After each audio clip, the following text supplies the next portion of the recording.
Você já percebeu o quanto é difícil nós confrontarmos pessoas?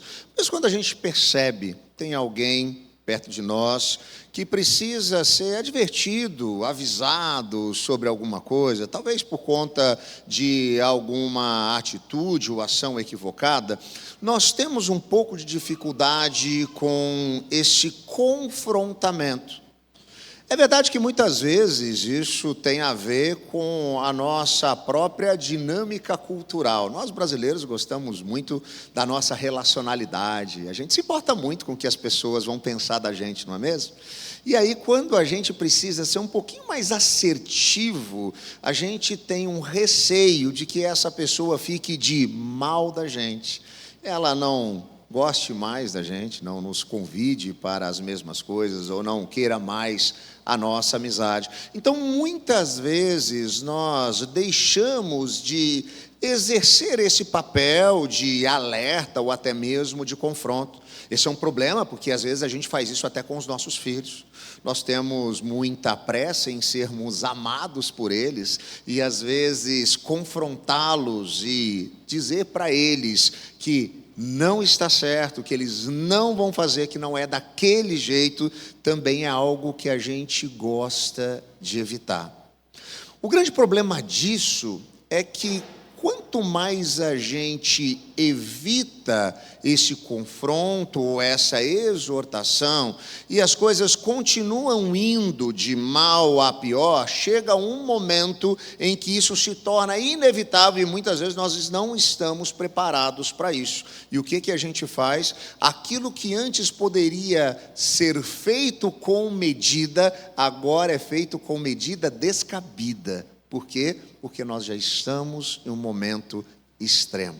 Você consegue perceber como a falta de exortação e a falta da consciência de vivermos assim, como Jesus viveu, cheio de graça, mas também de verdade, é algo que a gente precisa levar em consideração?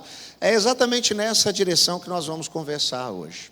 Nós temos falado aqui nas últimas semanas, olhando para as cartas que foram ali registradas no início do livro do Apocalipse, onde João, ele tem uma revelação da parte de Deus, em que o próprio Jesus se direciona a algumas igrejas da Ásia Menor, ali no primeiro século, trazendo para cada uma delas algumas orientações, motivações, encorajamento, mas também exortações, porque isso era necessário.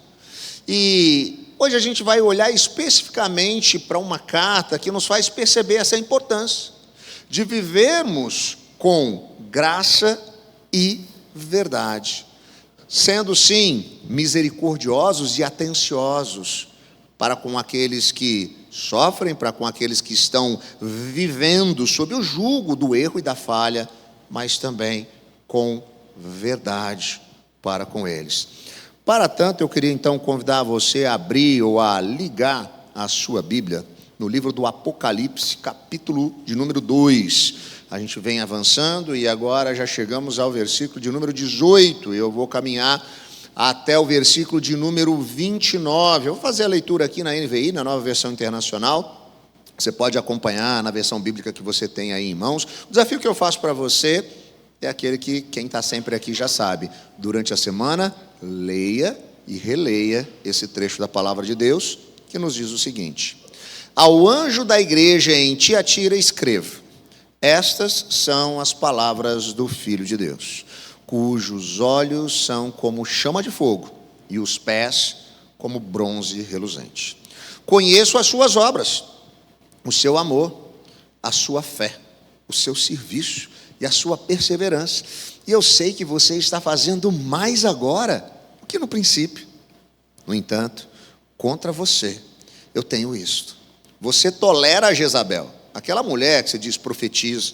Com seus ensinos, ela induz os meus servos à imoralidade sexual e a comerem alimentos sacrificados aos ídolos. Dei-lhe tempo para que se arrependesse da sua imoralidade sexual, mas ela não quer se arrepender.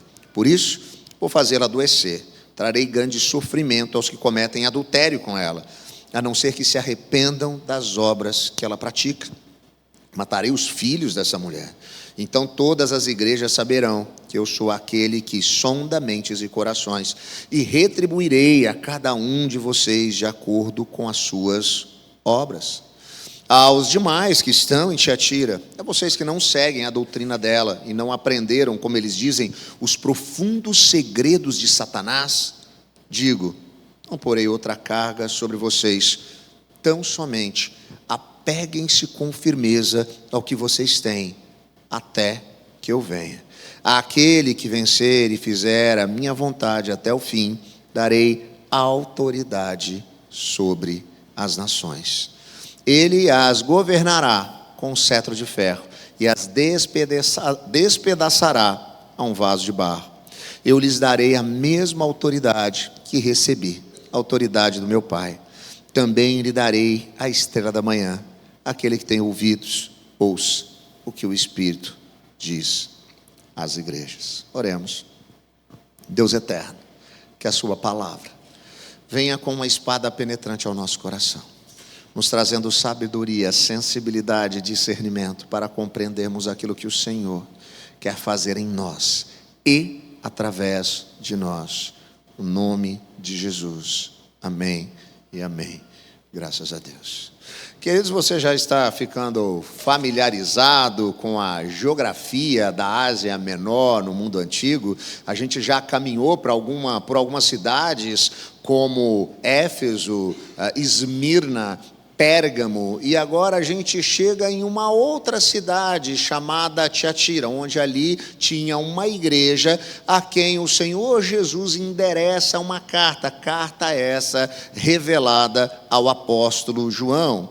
Mas como a gente tem feito e olhado para cada uma dessas cidades, é importante a gente ter noção de todo aquele contexto, não apenas geográfico, mas também social e histórico, porque isso tinha implicações diretas para a maneira como cada uma daquelas igrejas, que estavam localizadas em cada uma daquelas cidades, vivessem coisas específicas, levando Jesus a motivá-las e encorajá-las, por exemplo, como no caso da perseguição em Esmirna, mas também a de maneira contundente confrontá-las e exortá-las. A maior em volume das cartas é dirigida a talvez aquela que fosse a menos importante entre todas aquelas 7 cidades que são citadas. Tiatira não era um centro político ou religioso como outras cidades que a gente já conversou aqui, mas ela tinha sim uma certa importância comercial, porque ela ficava no caminho por onde viajava o correio imperial. Então, por onde as mensagens eram levadas, ela estava bem naquele fluxo. Tiatira era a sede de diversos núcleos de comércio muito importantes. É como se ela fosse uma cidade altamente sindicalizada, e você tinha dentro desses núcleos que cuidavam do comércio do couro, do linho, do bronze, tintureiros, alfaiates, vendedores de púrpura, uma organização dentro desse comércio muito bem estabelecida entre eles. Cada núcleo tinha a sua divindade titular, ou seja, cada uma dessas áreas de atuação trazia, sim, um sincretismo religioso. Cada um deles se rendia ou prestava culto a alguma dessas divindades relacionadas a esses ofícios.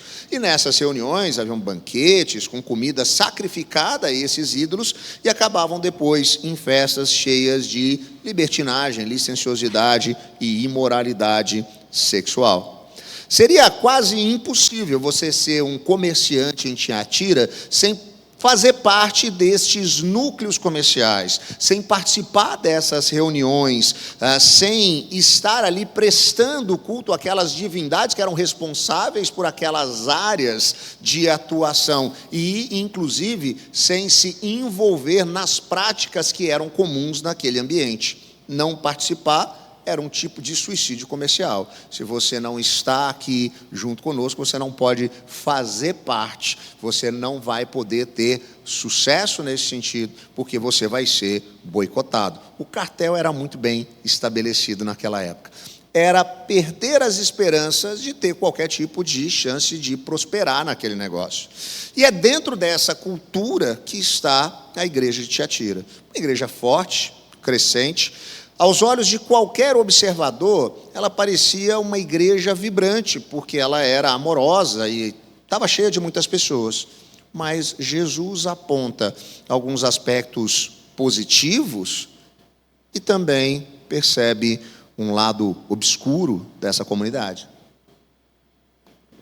Nesse sentido, o desafio que nós percebemos é Jesus trazendo aqui uma percepção de se viver como ele viveu, cheio de graça e de verdade. E para fazer isso, a primeira coisa que a gente percebe é que é necessário, dentro desse processo de viver com graça e verdade, caminhar na direção dessa maturidade espiritual. No versículo 19, nós lemos: conheço as suas obras, o seu amor, a sua fé, o seu serviço, a sua perseverança. Eu sei que você está fazendo mais agora do que no princípio. O que Jesus está exaltando por parte dessa igreja?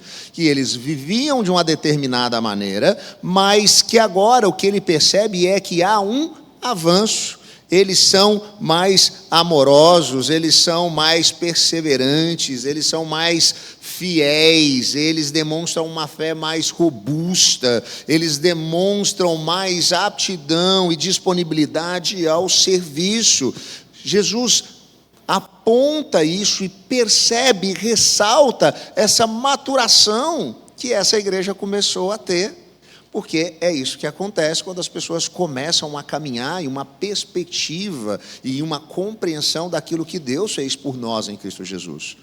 Diversas áreas da nossa vida vão sendo trabalhadas e nós vamos passando a depender mais de Jesus. E isso acaba sendo percebido e denotado como uma fé mais consistente, mais equilibrada, mais madura. E é exatamente isso que está sendo percebido aqui. A igreja, ela era comprometida com a obra. Havia ali trabalho, havia labor. Provavelmente era uma igreja de agenda cheia, que fazia bastante coisa, que era muito ativa. Era uma igreja marcada pelo amor. Olha só, ela possuía uma grande, talvez a maior das virtudes. Se você se lembra, quando a gente conversou, logo na primeira semana dessa série, sobre a igreja que ficava na cidade de Éfeso, o que foi dito a ela? Que ela precisava voltar ao primeiro amor. Isso tinha se esfriado. Aqui não, aqui é percebido que essa igreja é uma igreja que demonstra amor, amor a Deus, amor ao próximo. A igreja era marcada por fé, por confiança em Deus. A igreja era marcada pela perseverança, uma paciência triunfadora. Por quê? Porque ela passava por provas, como todas as igrejas iam passando. Eu já falei isso para vocês, o livro de Apocalipse não é um conto de terror, ele não é um script de filme de horror. Na verdade, o livro do Apocalipse é um livro escrito para trazer alento e consolo a pessoas que estão sofrendo no momento de perseguição, onde elas eram presas, torturadas e mortas, porque eram discípulos e discípulas de Jesus. A igreja, ela estava em franco progresso espiritual. Ela está fazendo mais agora do que ela fazia no início. E isso é muito especial para a gente refletir. Porque isso, por exemplo, é algo que desde o primeiro dia que nós abrimos as portas e começamos os cultos públicos aqui na Metropolitana, seja comigo, com o pastor Paulo, ou qualquer pessoa que estiver aqui à frente, nós temos falado sobre a importância de sermos conduzidos à maturidade. Esse é o propósito. O apóstolo Paulo, escrevendo aos Efésios, ele coloca isso como um propósito para a igreja. Esse caminhar, essa jornada rumo à maturação, e à medida que nós estamos indo nesse caminho da maturidade, nós trazemos outras pessoas que estão iniciando a jornada para vir conosco nesse mesmo caminho. Esse é um grande desafio. Aquela igreja começa a demonstrar que ela compreende isso. Há uma maturidade, há um desenvolvimento, há uma melhora. Eu não tenho a expectativa que você, ao chegar aqui, ao primeiro dia, você tenha todo o conhecimento das Sagradas Escrituras como se você tivesse um PhD em Bíblia, que você conseguisse recitar todos os verbos e as inclinações verbais no grego, como nosso querido pastor Paulo consegue fazer com muita tranquilidade. Eu também não tenho a expectativa de que no primeiro dia que uma pessoa chegue aqui, lidando com algumas lutas por conta de as inclinações do seu próprio coração, que a tem afastado de Deus, comecem da noite para o dia a ter uma mudança completa, mas sim gradativa. É um processo. A minha expectativa é que, ao ouvir a palavra de Deus e ao sermos aqui colocados sob o conhecimento das Escrituras, isso comece a habitar o nosso coração e aí nos transformando, de maneira que hoje nós estejamos mais preparados dentro dessa perspectiva do que ontem, mas ainda crentes inferiores ao que seremos amanhã, porque estamos em um caminho, em uma jornada, em um processo rumo à maturidade. Isso é percebido naquela igreja, e isso é elogiado. Esse é o ponto de partida. Jesus elogia essa percepção de que há uma progressão. Mas, em toda progressão, nós também estamos no caminho e na jornada, diante da possibilidade de lidarmos com algumas barreiras, com algumas lombadas, e a gente precisa tomar bastante cuidado com isso. E, nesse sentido, é exatamente o que Jesus começa a fazer agora. Ele começa a alertar, a exortar, a confrontar algo que estava acontecendo naquela igreja que vinha, assim, em um bom processo de amadurecimento, em uma boa progressão no relacionamento com Deus.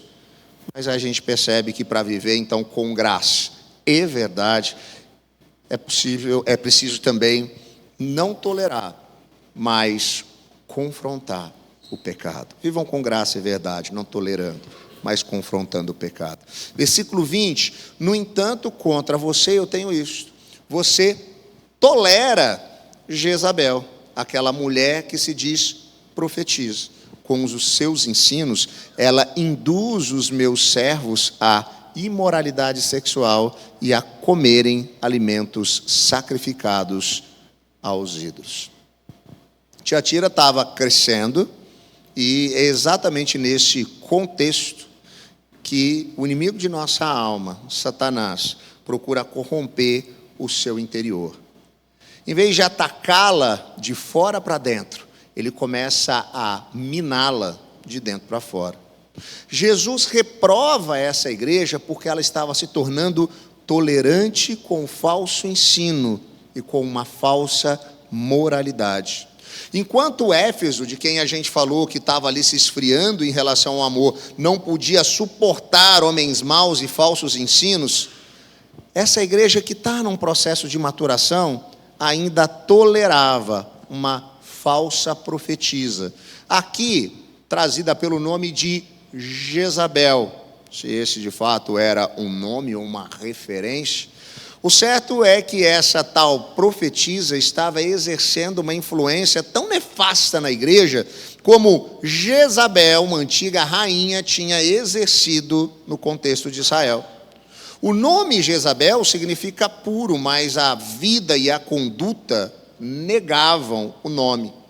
Jezabel havia sido uma princesa fenícia que foi casada com o rei Acabe, e ela é quem introduz no contexto de Israel o culto pagão a Baal. E se você gosta de estudar o Antigo Testamento, você constantemente encontra essa palavra, os Baalins, o Tabaal, culto a Baal, o povo se rendeu a Baal, os profetas de Baal, onde isso começa a fazer parte da realidade, e esse sincretismo passa a entrar ali na religiosidade de Israel, quando essa princesa, que se torna rainha, chamada Jezabel, institui ali esse tipo de perspectiva. E o que ela faz nesse culto onde religião e prostituição acabam se acoplando? Ela não apenas persegue os profetas de Deus, como nós vemos nos relatos no Antigo Testamento, mas ela também promove esse paganismo, essa postura do povo vivendo alheio a Deus, com comportamentos completamente equivocados àquilo que Deus orienta para que nós vivamos. Então, essa segunda Jezabel aqui apresentada por João, nessa carta que Jesus traz a Tiatira, estava induzindo os servos de Deus ao pecado. Ela pregava que os pecados da carne podiam ser livremente tolerados. A liberdade que ela pregava era uma verdadeira escravidão. Ela dizia que está tudo bem você ceder a qualquer um dos seus desejos e das suas vontades em qualquer perspectiva. Está tudo bem, não tem problema. Se deu vontade, se é isso que você quer, vá em frente. E ela começa a trazer isso como um princípio religioso dentro do contexto daquela igreja que está crescendo. Aquela igreja que está caminhando em uma maturação, mas de repente começa a conviver com alguns ensinos estranhos e equivocados. Ela acaba encontrando espaço ali. Aquela igreja abre as portas para aquela mulher, ela subia para ensinar e exercia nesse ensino diante da igreja um papel de induzi-los ao pecado. E a igreja não tinha pulso para desmascará-la e enfrentá-la. Esse é um grande desafio que nós também temos hoje. Porque ensinos equivocados que vão fazer com que aquilo que Deus estabelece como princípio, preceito e valor seja deixado de lado, também é algo com o qual a gente costuma ver por aí. Ensinos que minimizam algumas coisas que são sim muito valorosas a partir da palavra de Deus. Por quê? Porque Deus tem um cuidado para que nós possamos viver da melhor maneira. Os princípios e preceitos da palavra de Deus não servem para nos escravizar, muito pelo contrário, eles servem para nos libertar, porque a nossa tendência é vivermos escravizados pelo pecado. É assim que Deus age. Quando Deus traz ao povo no deserto os 10 mandamentos, Ele não está fazendo aquilo para cercear a liberdade do povo. Ele está se dirigindo a um povo que havia sido escravo por 400 anos. Quando eles saem do Egito, o que eles são? O que o povo hebreu é quando sai do Egito? Escravo. E o que os pais deles eram? Escravos também. Vovô e vovó? Escravo. E o biso e a bisa? Escravo também. 400 anos. Gerações e gerações. Tudo o que eles conheciam é escravidão. Um povo desse agora liberto, qual é a tendência? É voltar à escravidão. É escravizar. É viver a partir da escravidão. Deus então traz a eles leis direcionadoras para libertá-los, para que eles pudessem experimentar a liberdade.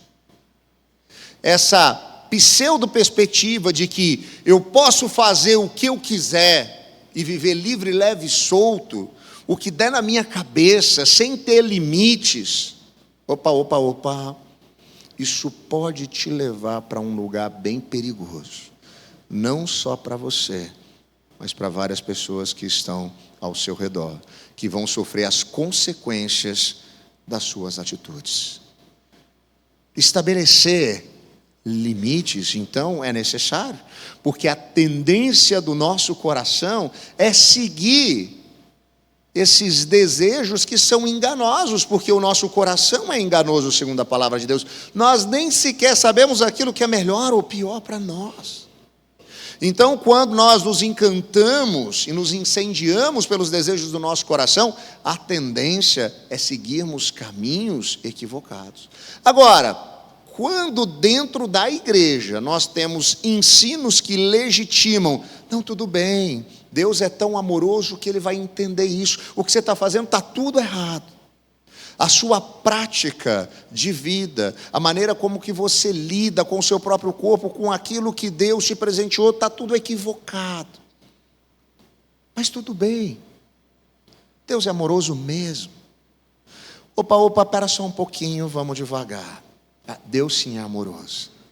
Jesus é sim gracioso. E Ele vive cheio de graça. E quando trazem até Ele uma mulher que havia sido pega em adultério, e segundo a lei, o castigo ou a pena seria capital, morte por apedrejamento, Jesus questiona aquelas pessoas que estavam ali, sobre quem não tinha pecado, e cada um vai indo embora, e Jesus não condena aquela mulher, é verdade. Mas Ele confronta o seu pecado.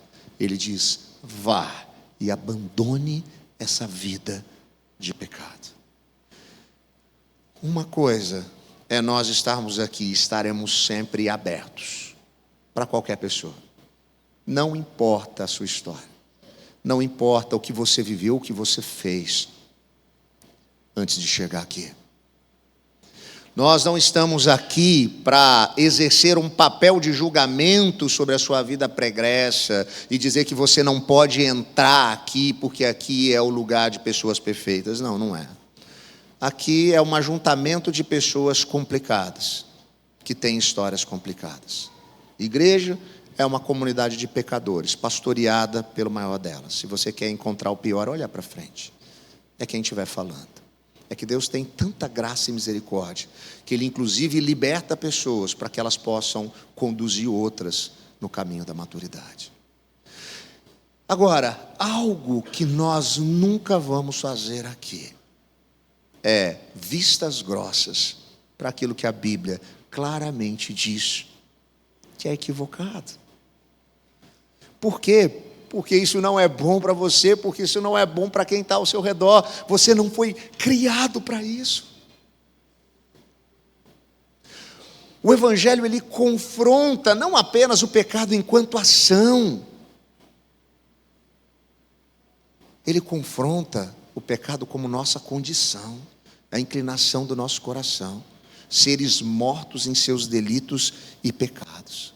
O desafio para nós, enquanto igreja, olhando essa carta assertiva que Jesus direciona à igreja de Tiatira, é a de não tolerar, mas sim confrontar aquilo que é pecado, de maneira nenhuma se tornando reféns de falsas doutrinas, de doutrinas equivocadas, que no fim das contas só vão afastar as pessoas de Deus, só vão as levar para longe do Evangelho.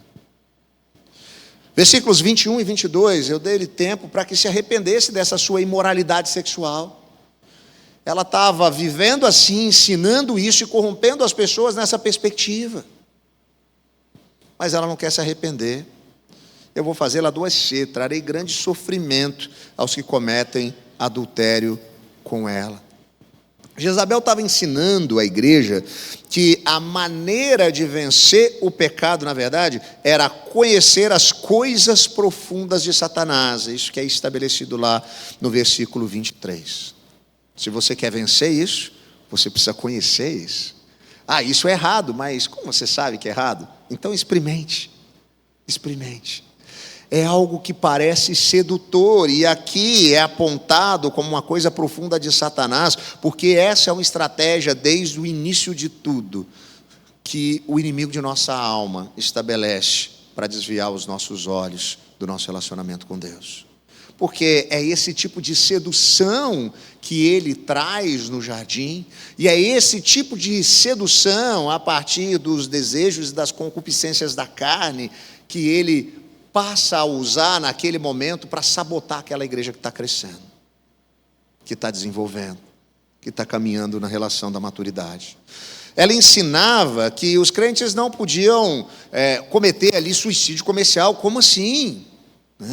Eles deviam participar dos banquetes, dos núcleos comerciais, comer a carne sacrificada aos ídolos, participar dos bacanais, das festas imorais. ela ensinava que os crentes deviam defender os seus interesses materiais a todo custo. Ela ensinava os crentes a se conformarem com aquele mundo e a fazerem parte daquele mundo. E aqui a gente tem para a gente, de fato, um grande desafio. Porque nós não somos chamados por Cristo a vivermos fora desse mundo. Nós não somos extraterrestres. Nós somos sim chamados para conviver em um mundo que é instável, contaminado pelo pecado, que jaz no maligno, complicado.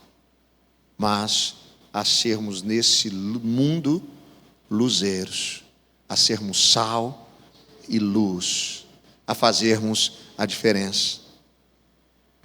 Dentro daquele ensino dela, que não há mérito em vencer um pecado sem antes experimentá-lo, o argumento é que para vencer Satanás é preciso conhecê-lo, que o pecado jamais será vencido a menos que você tenha conhecido tudo por meio dessa experiência. A proposta era oferecer uma nova versão de cristianismo, um cristianismo soft, um cristianismo sem regras, sem proibições, sem legalismos, uma prática que era completamente sincrética com o paganismo. Muito tempo depois, um teólogo alemão chamado Dietrich Bonhoeffer, falando sobre o custo do discipulado, condena esse ensino que transforma a graça em algo barato.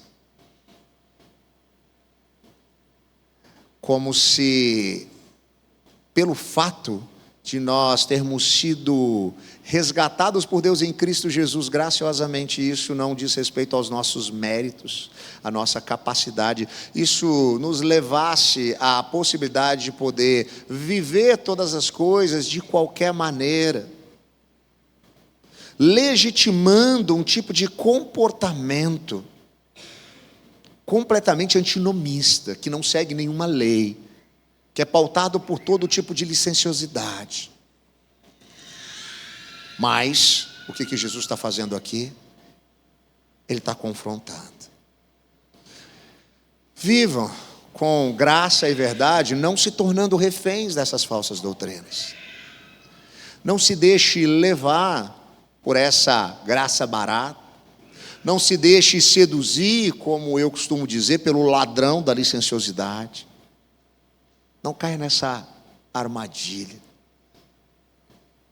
O apóstolo Paulo vai falar sobre a questão da conveniência. Ainda que algo me seja lícito, pode ser que ele não me convenha.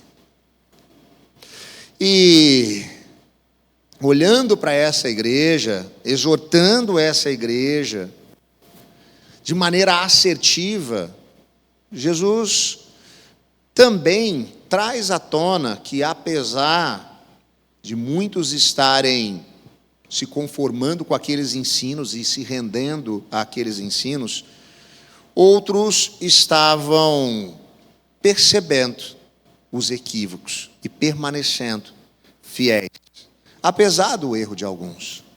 Aos demais que estão em Tiatira, vocês que não seguem a doutrina dela, não aprenderam, como eles dizem, os profundos segredos de Satanás, eu digo: não porei outra carga sobre vocês, tão somente apeguem-se com firmeza ao que vocês têm, até que eu venha. É possível manter-se firme na doutrina, mesmo quando outros se desviaram. Alguns membros da igreja não apenas tinham tolerado o ensino e as práticas imorais de Jezabel, mas eles também estavam seguindo seus ensinos para sua própria destruição. Porém, havia na igreja pessoas que permaneceram firmes, mantendo a sã doutrina, agarradas na verdade. Cristo diz que esses de fato são livres, afinal de contas, o jugo de Jesus é suave e leve. É possível manter-se puro na conduta, mesmo em um mundo corrompido.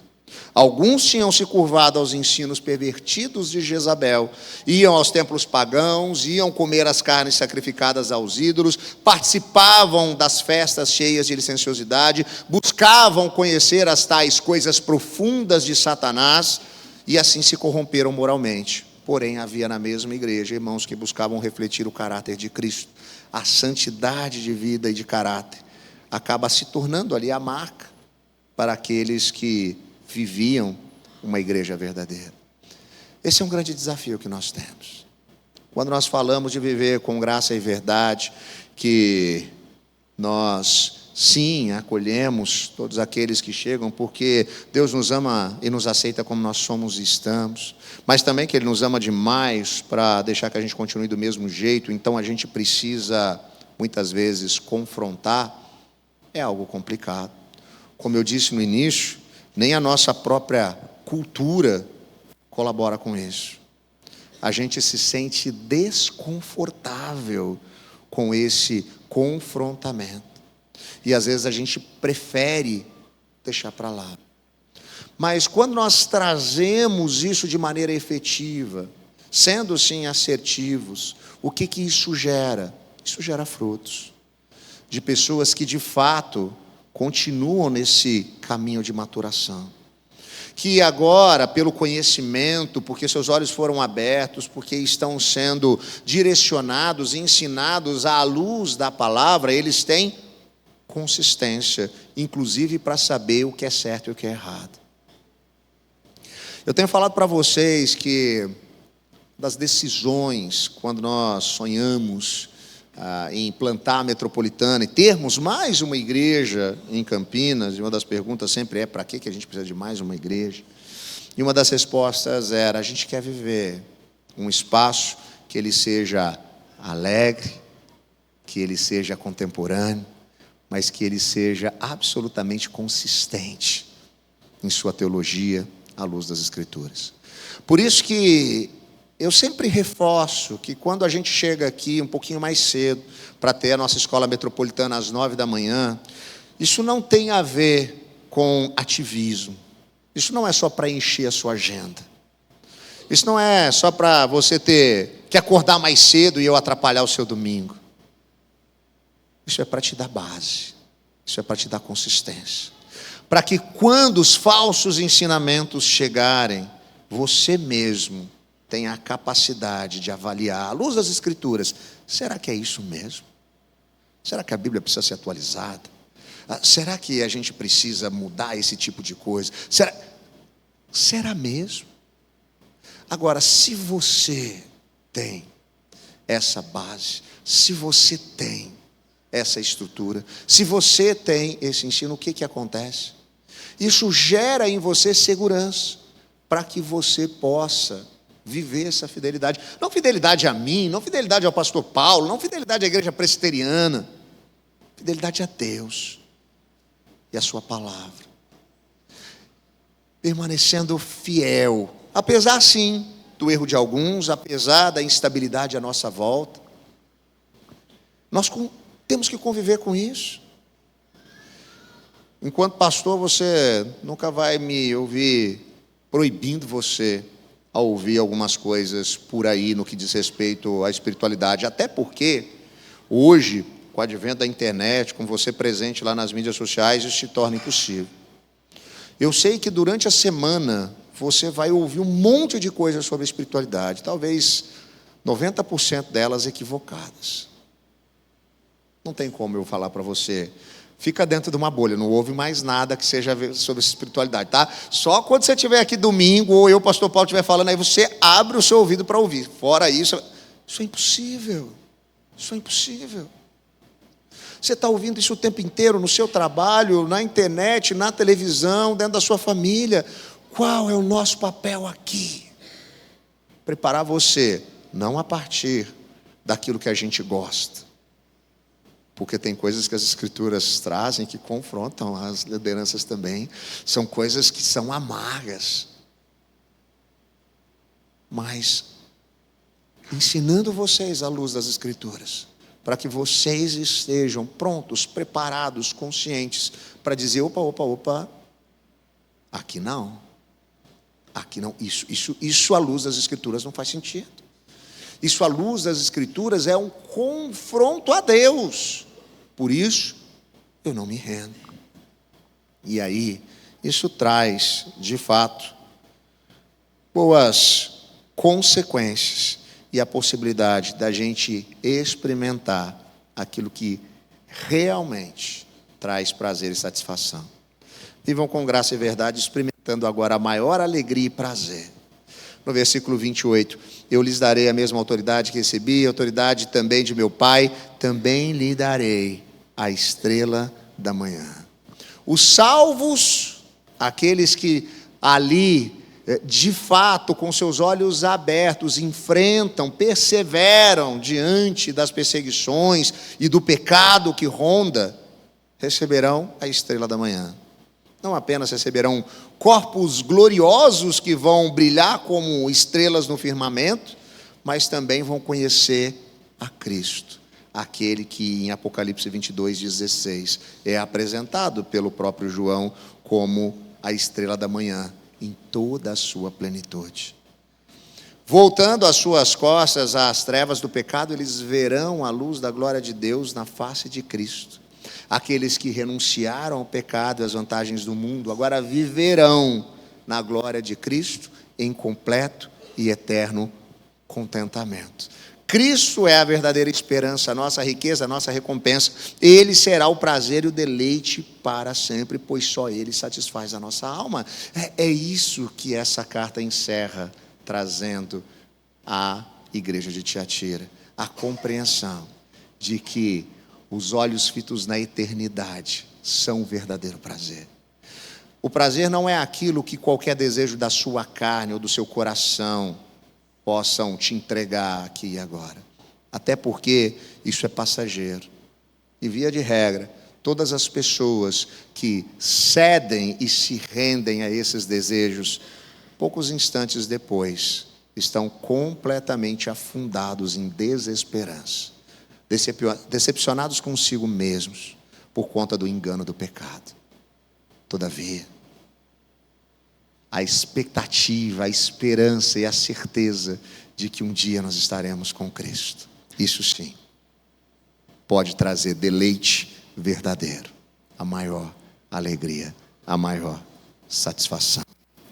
Para a gente pensar tudo isso que a gente conversou, e tem coisa para pensar, e muita coisa, por isso que durante a semana o que você vai fazer? Ler e reler esse trecho da palavra de Deus.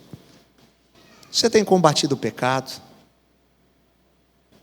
Você tem lutado contra ele?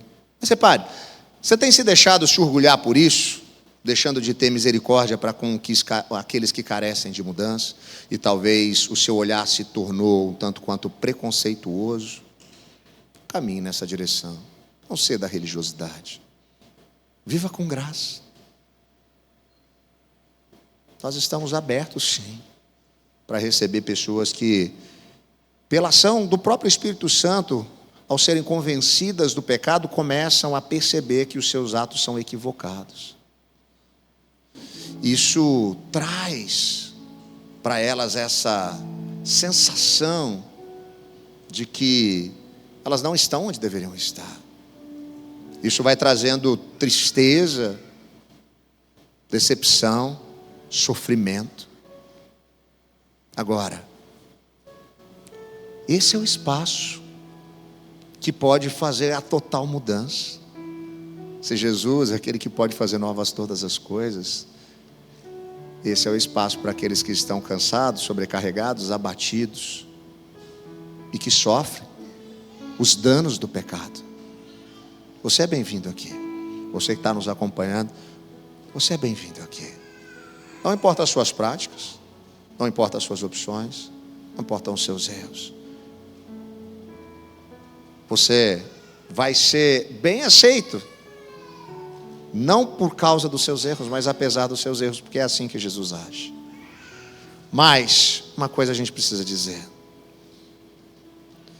Jesus faz novas todas as coisas, Ele transforma a nossa vida. Então, se você tem aceitado a tudo e a todos, mas tem tido medo de confrontar o que está errado, isso também é equivocado, porque essa pessoa não vai viver essa jornada rumo à maturação para refletir o caráter de Cristo. Ela não vai experimentar aquilo que é o verdadeiro deleite, o prazer que só se encontra na palavra de Deus e num relacionamento real por intermédio de Cristo. Lembre-se da promessa, teremos comunhão plena com Jesus, a estrela da manhã. E Ele viveu cheio de graça e verdade. Que nós possamos viver assim, em todo lugar, em todo tempo, cheios de graça e verdade. Que a nossa igreja seja assim, reconhecida como uma igreja graciosa, aberta a todos aqueles que entrarem, mas também verdadeira, ao ponto de maneira assertiva, exortar e dizer que pecado é pecado. A gente não tem outra palavra para substituir isso. Nós não vamos fazer vistas grossas, nós vamos confrontar. Agora quem vai mudar? Você, a sua vida, não sou eu, não é a igreja, é o próprio Senhor Jesus pela ação do Espírito Santo. Que nós experimentemos novas todas as coisas. Quero convidar você a curvar sua cabeça, a fechar seus olhos. Eu quero orar pela sua vida. Deus eterno, obrigado por esse tempo. Nos dê graça, misericórdia. Que nós possamos, de fato, Deus, viver aquilo que o Senhor tem preparado para nós e a partir dos seus princípios, preceitos e valores. Que o Senhor nos sustente como igreja, que possamos ser cheios de graça e de verdade. Nós oramos em nome de Jesus. Amém e amém. Graças a Deus.